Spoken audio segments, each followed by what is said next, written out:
Atumia ataaramu a kuma Ikamba-inĩ nĩ manjĩrĩirie mĩhang'o ya kũhũrana na waganu mũingĩ makiuga atĩ ciĩko cia ciana cia tũhĩĩ kũnyitwo kĩa hinya na twana twa tũirĩtu kuoha nda nĩciongererekete na njĩra nene.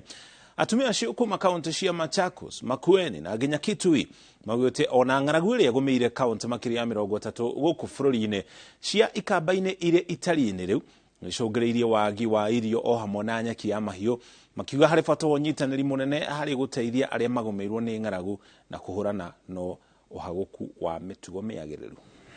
Kids have been molested.